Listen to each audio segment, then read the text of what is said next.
The art of impactful communication. How to genuinely and effectively connect, talk to be heard, and create remarkable relationships. Written by Patrick King. Narrated by Steve Campbell.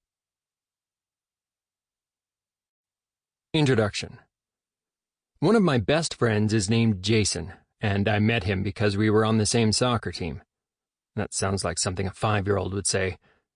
I take my hobbies pretty seriously, which meant that when I was younger, I was playing soccer at least 5 days a week, and mostly with the same people. We would spend a couple of hours scrimmaging and playing other teams, and then afterward, we would almost always go out for dinner. It was during one of those dinners that I had the good fortune of being seated next to Jason. This is when our friendship began. However, here's a secret I only told Jason after I'd known him for over a year. I absolutely hated him when I first met him.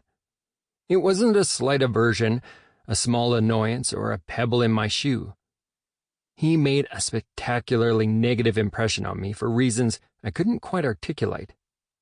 We had differing views on everything, but that alone wasn't an issue. Something about him just rubbed me the wrong way, probably a familiar feeling for everyone. The first time we met, he was seated on my right, and I spent the majority of dinner heavily tilted to my left, trying to pretend he didn't exist. I don't remember much in particular about that night, except thinking to myself while walking to my car, that Jason guy was annoying. I need to claim my seat faster at dinner so I don't sit next to him again. Luckily for future Patrick and future Jason, we were forced into constant interaction because of our respective dedication to soccer. Big groups, small groups, it didn't matter. I ended up seeing Jason at least twice a week for a series of months, and I did my best to ignore him based on the first impression he had made on me. Everyone else seemed to enjoy interacting with him, so at some point curiosity got the better of me and I didn't rush to avoid him at our next regular dinner. It turned out we had a mutual love for fantasy basketball, which had never come up before in conversation.